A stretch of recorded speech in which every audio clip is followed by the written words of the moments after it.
दोस्तों हम लोग यहाँ पर बात करते हैं अक्सर इस तरीके की वीडियोस में इस चैनल पर इन्वेस्टमेंट की, स्पेशली म्यूचुअल फंड के इन्वेस्टमेंट की ही अक्सर हम बात करते हैं। लेकिन ना अभी जिस तरीके से बजट में सिचुएशन बदली, टैक्सेस की सिचुएशन बदली, स्पेशली अगर आपने देखा कि long term capital gain tax जो थे वो बढ़कर 15 से बढ़कर 20 हो गए। And short term capital gain जो टैक्स थे, मतलब सॉरी मैंने उल्टा बोल दिया, लॉन्ग टर्म जो थे वो 10 से बढ़कर 12.5 हो गए और शॉर्ट टर्म कैपिटल गेन जो टैक्स थे वो 15 से बढ़कर 20 हो गए। अब ना यहाँ पर शॉर्ट टर्म कैपिटल गेन में तो कोई दिक्कत नहीं है, क्योंकि हमें मालूम है सब कुछ 1 लाख के मतलब 1 साल के अंदर अंदर की सिचुएशन छोड़ो से। यहाँ पर बात आती है, हम बात म्यूचुअल फंड की कर रहे हैं और बात कर रहे हैं लंबे समय की। जब लंबे समय की बात कर रहे हैं, म्यूचुअल फंड की बात कर रहे हैं, तो जब म्यूचुअल फंड में हम इन्वेस्ट कर रहे हैं, मान लेते 10 साल, 15 साल, 20 साल की मेनली बात करते हैं, तो होता क्या है कि लोगों के सवाल हैं, लोगों के मन में बहुत ज्यादा कंफ्यूजन है कि हम जो अनुमानित रिटर्न लेकर चलते हैं, जो हम एक्सपेक्टेड रिटर्न लेकर चलते हैं, वो रहते हैं 14 से 15% के आसपास के। ठीक है, 14-15% की ही उम्मीद हम रखकर चलते हैं कि इतना ही यहाँ पर हमें रिटर्न मिलेगा। और लंबे समय में अगर हम इन्वेस्ट करेंगे 10 से 15 साल में म्यूचुअल फंड में, या ज़्यादा से ज़्यादा मान लेते हैं 20% का मिल जाएगा। बहुत ज़्यादा मिल गया तो 20 से ज़्यादा तो वैसे भी उम्मीद नहीं होती। और पिछले 10-15 साल की रिकॉर्ड है वो 14% के, निफ्टी के 14-15% के रिटर्न आते हैं।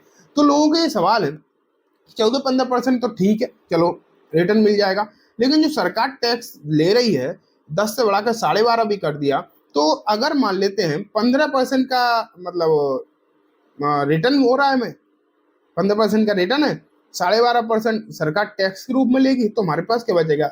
सिर्फ 2-2.5%, 2-2.5% का रिटर्न। तो देखो वही कंफ्यूजन जो है आज मैं आपकी दूर करने वाला हूँ इस वीडियो में। मैं आपको क्लियर बताऊंगा कि किस तरीके से टैक्स की मतलब कटता है, क्योंकि वो कह रहा है कि मैं अभी अपने इन्वेस्टमेंट पर टैक्स दे रहा हूँ। तो अभी मैंने म्यूचुअल फंड तो बेचे नहीं है, लेकिन शेयर्स तो कुछ बेचता ही रहता हूँ। कुछ long term capital gain tax के हिसाब से ही बिक रहे हैं, कुछ शॉर्ट टर्म के हिसाब से ही बिकते हैं। तो मुझे इस बात की अंदाजा है, जानकारी है कि आखिरकार किस तरीके से टैक्सेस का हिसाब किताब होता है, किस तरीके से टैक्स वगैरह कटेंगे। तो यही कंफ्यूजन मैं आपकी यहाँ पर आज दूर करने वाला हूँ। मैं आपको अपनी स्क्रीन पर लेकर चलता हूँ, फिर मैं वहीं से आपको समझाऊंगा। ठीक है, तो एक ना एग्जाम्पल लेते हैं। एग्जाम्पल कुछ इस तरीके का है कि मान लेते हैं हम 10,000 रुपये पर मंथ इन्वेस्ट कर रहे हैं। कितना? 10,000 रुपये पर मंथ हम यहाँ पर कर रहे हैं इन्वेस्ट। एक्सपेक्टेड अमाउंट वही, वो एक्सपेक्टेड रिटर्न वही 15% कम लेते हैं, जो एक रियलिस्टिक रखते हैं ना। और इन्वेस्टमेंट का जो टाइम पीरियड रखते हैं, चलो वो भी 15% का रख लेते हैं। तो निकल कर क्या आता है? निकल कर आता दोस्तों, टोटल अमाउंट जो आपका बनकर आएगा वो लगभग 67 लाख के आसपास है, 67.7 लाख है। ये अमाउंट जो है निकल कर आता है, इतना अमाउंट आपका बन जाएगा और लगभग 49,68,631 रुपए का प्रॉफिट आपको हो सकता है। देखो मैं आपको बताता हूँ, ये सिर्फ सिंपल कैलकुलेशन है, ये ऐसा नहीं है कि रिटर्न आ ही जाएगा, कि आपको एग्जैक्ट 15% मिलेंगे। ये एक समझने के लिए एक नंबर मैंने लिया है। ठीक है, कभी भी वैसे भी पास्ट क्या है रिटर्न, फ्यूचर की गारंटी नहीं होती। 15 ही मिल सकते हैं, इससे कम भी हो सकता है, इससे ज्यादा भी हो सकता है। मुझे तो बस आपको बेसिकली ये समझाना है कि आखिरकार जो टैक्स की कंफ्यूजन है वो क्या है। अब मान लेते हैं 15% के हिसाब से आपको रिटर्न मिल गए। आपका जो पैसा 10,000 रुपये पर मंथ आप लगा रहे थे वो लगभग 67-68 लाख के आसपास हो गया। अब लोगों की कंफ्यूजन तो यही होती है ना कि मान लेते 15% हमें रिटर्न मिले, 12.5 long term capital gain tax में चले जाएंगे, तो हमारे पास आएगा ही क्या? हमारे पास आएगा ही क्या, ये समस्या होती है। 2-2.5% के ही रिटर्न मिलेंगे क्या? देखो ऐसा नहीं होता। उसके लिए मैं आपको ना कैलकुलेटर पर लेकर चलूंगा, वहां से आपको अच्छे से समझ में आएंगी चीजें, और वहीं से मैं आपको बेसिकली बताऊंगा कि किस तरीके से टैक्स आपको मिलेगा, किस तरीके से चीजें जो है समझी जाएंगी। ठीक है, तो मैं अपने एक बार मोबाइल का कैलकुलेटर ऑन करके उसकी भी स्क्रीन रिकॉर्डिंग जो आपके सामने रखता हूँ, तभी आप बेसिकली समझ भी पाएंगे। कैलकुलेटर भी रख दिया है। अब कैसे होगा काम? क्या आपका जो अमाउंट फाइनल निकल कर आया था वो कितना था अमाउंट? सबसे पहले ये समझो कितना अमाउंट था आपका। लगभग लगभग 67.7 लाख। चलो मैं एग्जैक्ट फिगर निकाल लेता हूँ, 67,68,631 रुपए, ये हमारा अमाउंट बनकर आया था। ठीक है, अब आपको लग रहा होगा कि इस पर 12.5% सरकार ले लेगी। नहीं, ऐसा भी नहीं है, ऐसा भी नहीं है। तो मैं आपको बताता हूँ, इसमें से जो सबसे पहला अमाउंट इसमें से कम किया जाएगा वो होगा जो आपने इन्वेस्ट किया है। लगभग आपने 18 लाख रुपए इसमें इन्वेस्ट करा है, जो खुद का है, वो आपको गेन नहीं हुए, वो आपको खुद का है, इसमें मिला हुआ है। पहले तो उसे माइनस यहाँ पर किया जाएगा। ठीक है, तो मैं आपको सबसे पहले तो वो फिगर निकाल देता हूँ यहाँ से। 18 लाख माइनस कर दिया। अब जो अमाउंट निकल कर आया वो कितना अमाउंट निकल कर आ रहा है, देखो 49,68,631। ठीक है, 67 लाख से घटकर 49 लाख के आसपास हो गया। अब इसमें से भी एक अमाउंट जो है माइनस किया जाएगा। वो अमाउंट वो होगा जो सरकार ने छूट दे रखी है long term capital gain tax पर। मतलब 1,25,000 रुपए तक की अगर आपकी इनकम है तो आपको कोई उस पर टैक्स देने की जरूरत नहीं है। तो इसमें से फिर 1,25,000 भी माइनस कर दिए जाएंगे। तो अब जो अमाउंट निकल कर आ रहा है वो है दोस्तों 48,43,631। अब इस पर होगी टैक्स की कैलकुलेशन। अब इस पर होगी टैक्स की कैलकुलेशन। ठीक है, अब टैक्स की जो कैलकुलेशन है वो है दोस्तों 12.5%। 12.5% ही टैक्स लग रहा है ना। तो मैं अब यहाँ पर आपको दिखा देता हूँ कि इसका जो 12.5% है फिलहाल वो निकल कर आएगा कितना। तो वो आप देख लीजिए, आपके सामने आ चुका है 6,05,453 रुपया। ये एग्जैक्ट फिगर निकल कर आ रहा है जो आपका टैक्स है। मतलब टैक्स इतना चाहिए सरकार को, जो आपने कमाई करी ना टोटल कमाई की, उसमें इतना टैक्स चाहिए। अब मैं आपको दिखा देता हूं कि जैसे सब कुछ करने के बाद आपके हाथ में अमाउंट कितना आएगा। ये तो हमने देख लिया कितना हुआ है, 6,05,453 हो गया। ठीक है, मैं आपको अब बताता हूँ जो आपका अमाउंट बना था फाइनल, ये अमाउंट बना था, इसमें से आप निकाल दो। 1 सेकेंड।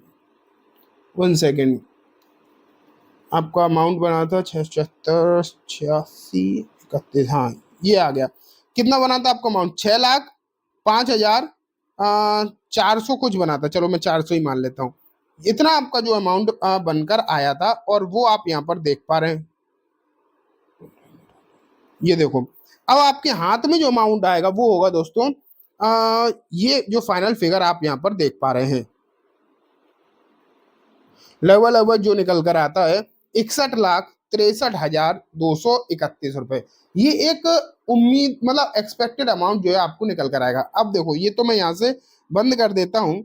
बेसिक मैंने आपको समझाने की कोशिश करी है क्या, कि अगर आप 10,000 रुपए की इन्वेस्टमेंट करते हैं, 15 साल तक करते हैं, ठीक है, 15 साल तक करते हैं ये टाइम पीरियड, और 15% के आसपास के आपको रिटर्न मिल जाते हैं, तो आपका जो एक्सपेक्टेड अमाउंट है जो निकल कर आएगा लगभग 67,68,631 रुपए के आसपास बनेगा। अब उसमें टैक्स भी आपको सरकार को देना है, और जो टैक्स कटेगा, टैक्स को काट कर आपके हाथ में जो पैसा आएगा वो होगा 61,63,231। तो दोस्तों ये बात आप मानो कि मैंने आपको बेसिक ये समझाने की कोशिश करी है कि टैक्स आखिरकार कैसे कटेगा। लोग ये समझ रहे थे ना कि पूरा जो अमाउंट बना उस पर 12.5% कट जाएगा और 12.5% कट के तुम्हारे हाथ में ही कुछ नहीं आएगा। तो ऐसा नहीं होता है। हालांकि टैक्स, ये जो टैक्स कट रहा है ना, ये बहुत ज्यादा टैक्स है, ये कम नहीं है, बहुत ज्यादा टैक्स है। लेकिन इतना है कि जो आप सोच रहे हो, जो बहुत सारे लोगों को, जैसे बहुत सारे लोगों को तो ये बात पता ही होगी, लेकिन जिन लोगों को ये बात नहीं पता वो बहुत ज्यादा वो प्लानिंग कर लेते हैं, उन्हें कंफ्यूजन जो है बहुत ज्यादा हो जाएगी। तो इसलिए मैंने आपको बताया। हालांकि इसमें एक कैलकुलेशन और होती है जो मैंने इसमें जोड़ी नहीं, क्योंकि होता क्या है, जैसे कि आप 15 साल तक लगातार एसआईपी कर रहे हो, तो होता क्या है कि आपकी ना जो 1 साल से पहले, जो 1 साल के बीच में आप जो रिडीम करते हो वो शॉर्ट टर्म में कटता है। तो होगा क्या, 15 साल तक जो आपने इन्वेस्ट किया, 14 साल का जो पहले वाला वो तो long term capital gain tax की तरह देखा जाएगा, और जो लास्ट की 1 साल की एसआईपी होंगी वो शॉर्ट टर्म में बहुत ज्यादा कॉम्प्लिकेटेड हो जाता है। इसलिए मैंने टोटल को लॉन्ग टर्म कैपिटल गेन के हिसाब से ही टैक्स काट कर आपको दिखाया है कि कितना टैक्स कटेगा, कैसे स्पेशली टैक्स की मतलब कैसे कटता है टैक्स, कैसे निकाला जाता है टैक्स। तो ये मैंने आपको समझाया है। उम्मीद है अब बहुत हद तक कंफ्यूजन जो है आपकी दूर हो गई होगी, चीजें समझ में आई होंगी कि आखिरकार किस तरीके से टैक्स है। हालांकि टैक्स से हम बच तो नहीं सकते, लेकिन अब डर के भी कोई फायदा नहीं है। अपनी इन्वेस्टमेंट की प्लानिंग करो, अच्छे से करो, रिटर्न कोशिश करो ठीक ठाक आपको मिले, एक निफ्टी को बीट कर पाओ, ये बस उम्मीद रहनी चाहिए। निफ्टी को ना भी बीट कर पाओ, इन्फ्लेशन को तो बीट कर ही दो। लगभग 7% के आसपास का इन्फ्लेशन है, 10-12% के CAGR के रिटर्न तो आने चाहिए, क्योंकि थोड़ा बहुत तो टैक्स भी कटेगा। तो चलिए दोस्तों, आज की बस इतना ही। उम्मीद है वीडियो पसंद आई होगी। वीडियो अच्छी लगी तो लाइक करना, चैनल को भी जरूर सब्सक्राइब करना, ज्यादा से बेल आइकन दबाना, जिससे कि जब भी मैं कोई नई वीडियो डालूं आपके पास नोटिफिकेशन आ जाए। एंड दोस्तों इसी तरीके की वीडियोस के लिए इस चैनल को सब्सक्राइब करके बेल आइकन जरूर दबाना। और हाँ, अगर आपको ये वीडियो पसंद आई है तो लेफ्ट साइड वीडियो भी जरूर पसंद आएगी, उसे भी देखना। Thank you.